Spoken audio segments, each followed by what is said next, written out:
పిల్లలు పిల్లలు మంచి మంచి పిల్లలు యేసయ్య పిల్లలు డబ్బా పట్టదు చెరువు. ఇప్పుడు నేను కనీ విని ఎరగని రీతిలో మంచి Bible lesson word does not స్టోరీని చెప్తాను. బహుశా మీరు ఎప్పుడు వినుండ్రో ఇలా చూసుండ్రో, కాబట్టి మీరు జాగ్రత్తగా వినాలి, చూడాలి. ఆయన నడిపినారా చూడండి పిల్లలు, ఇక్కడ ఏం కనిపిస్తుంది? అంటే ఈ సింబల్ ఏం కనిపిస్తుంది? హార్ట్ సింబల్, లవ్ సింబల్ కాదు, హార్ట్ సింబల్ మనకి కనబడతా ఉంది. పిల్లలు మరి యేసయ్య ఈ భూమి మీద చూసినప్పుడు అందరూ కూడా పాపం చేసి దేవుడు అనుగ్రహించిన మహిమను పొందడానికి పోతా ఉన్నారు. అందరూ పాపం చేశారు. దేవుడు చూసినప్పుడు భూమి అంతా కూడా పాపంతో నిండిపోయింది. ఈ పాపం నుంచి విడిపించడానికి ఈ పాత్రలో ఆలోచించినట్లయితే మొదట న్యాయాధిపతుల్ని పంపించాడు దేవుడు, జడ్జెస్ని మారవేదిస్తాడు. తర్వాత రాజును పంపించాడు దేవుడు, మారవేదిస్తాడు. తర్వాత ప్రవక్తలు పంపించాడు దేవుడు, చాలా మంది ప్రవక్తలు, చిన్న ప్రవక్తలు, పెద్ద ప్రవక్తలు పంపించాడు దేవుడు, అయినా వినలేదు.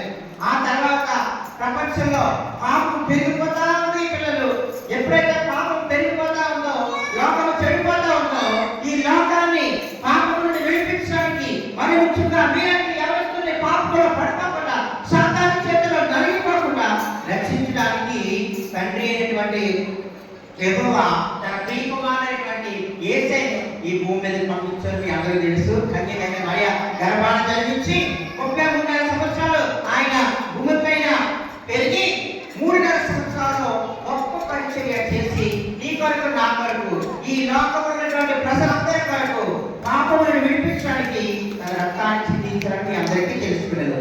అందుకే పాపములో ఉన్నటువంటి మనల్ని, సాతాను చేతున్నటువంటి మనల్ని, చీకటి బ్రతుకున్నటువంటి మనల్ని విడిపించడానికి చూడండి ప్రపంచం అంతా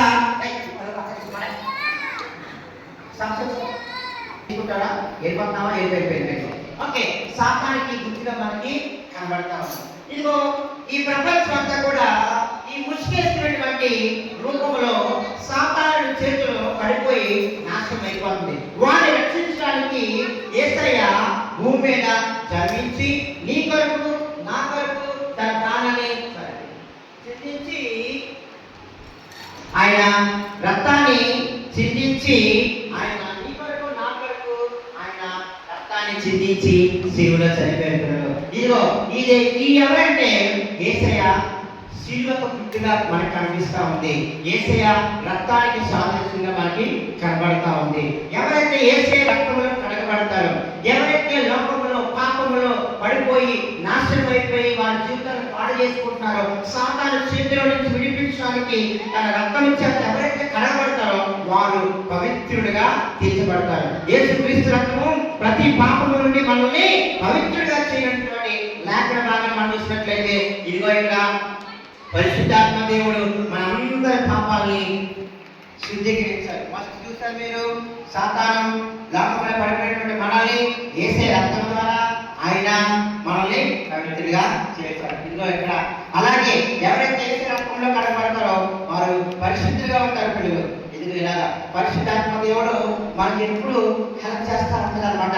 ఈ భూమి మీద జీవించినంత కాలము ఎవరైతే ఈ పరిశుద్ధాత్మతో ఉంటారో, ఎవరైతే వాక్యాన్ని చదువుతారో, ఎవరైతే బైబిల్ చదువుతారో, ఎవరైతే మందిరానికి వెళ్తారో, ఎవరైతే యేసయ్యకి ఉంటారో, ఎవరైతే యేసయ్యకి వారి హృదయాన్ని అర్పిస్తారో, చనిపోయిన తర్వాత వారికి దేవుడు చనిపోయిన తర్వాత వారికి దేవుడు పరలోకాన్ని ఇస్తారు. పిల్లలు, దానికి ముందు ఒకటి ఉంది, అదే బ్యాప్టిజం. మీకు చెప్పారు కదా, టీనేజ్ పిల్లలందరూ కూడా బ్యాప్టిజం తీసుకోవాలి.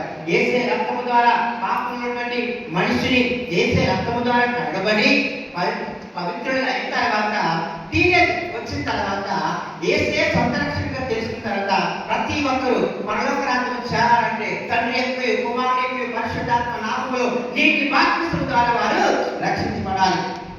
ఇదిగో ఈ బ్లూ కలర్ బాప్తిసానికి సింబల్ గా మనకి కనబడతా ఉంది. బాప్తిసం తీసుకుని యేసే బిడ్డలుగా ఎవరైతే వాక్యాన్ని చదువుతారో, బైబిల్ చదువుతారో, చేసుకుంటారో, మందిరానికి వెళ్తారో, పాపానికి దూరంగా, లోకానికి దూరంగా, యేసుకు సమీపంగా దగ్గరగా ఉంటారో, వారి బ్రతికి ఉన్నంత కాలము వారు స్పెషల్ అవుతారు.